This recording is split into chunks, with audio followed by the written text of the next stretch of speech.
नमस्कार। The philosophical foundation of constitution of India की series में ये फिफ्थ वीडियो है, जो कि part fifth of the constitution of India में जो इमेज है, ये उसके बारे में है। अब ये जो इमेज है, इसको आप ध्यान से देखेंगे, तो ये जो इमेज है, ये भगवान बुद्ध की है। और यहाँ पे भगवान बुद्ध जो हैं, वो ध्यान की मुद्रा में आपको दिखेंगे। और साथ में इनके साथ आपको 5 जो इनके शिष्य थे, ये बुद्ध साथ में दिखते हैं। ये 5 वही शिष्य हैं जिन्होंने भगवान बुद्ध के साथ ध्यान शुरू करा था। और भगवान बुद्ध को केवल्य की प्राप्ति हुई थी, और उसके बाद जिसको हम बौद्धित्व या बुद्धित्व के नाम से भी जानते हैं। तो जो भगवान बुद्ध के जो सबसे पहले जो शिष्य थे, ये 5 मित्र ही सबसे पहले उनके शिष्य बने। और इस इमेज को जब ध्यान से देखेंगे, ना केवल ये 5 शिष्य उनके साथ ध्यान की मुद्रा में बैठे हैं, साथ में कुछ जानवर आपको मिलेंगे, वो भी ऐसे लग रहे हैं जैसे ध्यान की मुद्रा में बैठे हों। और साथ में नीचे कुछ लिखा हुआ आपको मिलेगा, जो कि पाली भाषा में है, क्योंकि बुद्ध ने जो भी अपने उपदेश दिए थे, उस अधिकतर जो उद्देश्य थे वो पाली भाषा में लिखे गए थे, क्योंकि उस समय जो जनमानस की जो भाषा थी वो पाली थी। और उनका ये मानना था कि जो भी उनके संदेश हैं वो जनमानस के लिए हैं, और आम इंसान उनको पढ़ सके, समझ सके। भगवान बुद्ध का जो योगदान है वो भारत के लिए अतुलनीय है, क्योंकि आज विश्व में अगर कोई भारत को जानता है, तो भारत को इसलिए भी जानता है क्योंकि भारत वो जगह है जहाँ पे भगवान बुद्ध का जन्म हुआ था।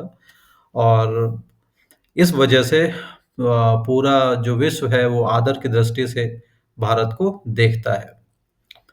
और भगवान बुद्ध ने जो उपदेश दिए थे, उसमें जो सबसे इम्पोर्टेंट मैसेज था वो मध्यम मार्ग का था, कि किसी भी जो कार्य को करना है, ना तो आपको बहुत एक्सट्रीम में करना है, बहुत ज़्यादा, ना बहुत कम करना है।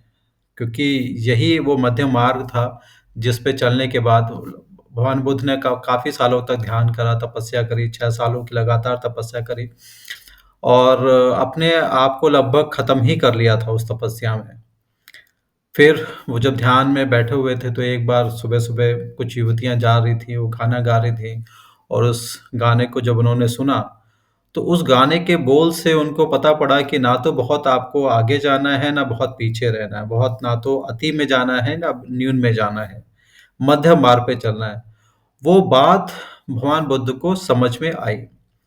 फिर उसी रात, मतलब एक सुबह एक लेडी आई, उन्होंने कुछ मान रखा था, खीर दी बुद्ध ने।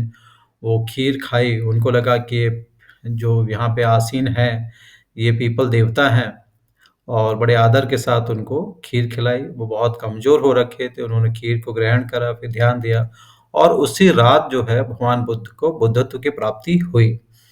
और कुछ समय तक वो चुप रहे, और ऐसा कहा जाता है कि जब वो चुप थे, तो देवी-देवता और जितना भी अदृश्य शक्तियाँ थी, वो वहाँ पे आईं, उनको देखने के लिए, उनको सुनने के लिए। सब बड़ा बेसब्री से इंतज़ार कर रहे थे कि बुद्ध क्या बोलेंगे।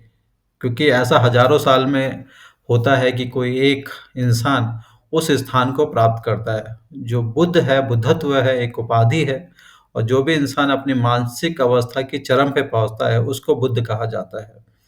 बुद्ध ने ये कहा कि अ, कोई ईश्वर नहीं है, और भी आत्मा नहीं है। ऐसी बहुत सारी मान्यताओं का उन्होंने खंडन करा, और अपने उपदेश दिए, और विश्व कल्याण में खुद को लगाया। और अपने जो उनके शिष्य थे, बहुत सारे शिष्य बने, और उन्होंने काफ़ी दूर तक यात्रा करी, जितना हो सकता था लोगों को जागरूक करने के लिए।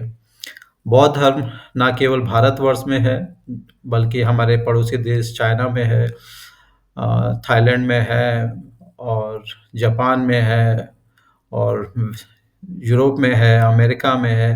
दुनिया की कोई ऐसी जगह है नहीं जहाँ पे अ, बौद्ध धर्म ना हो।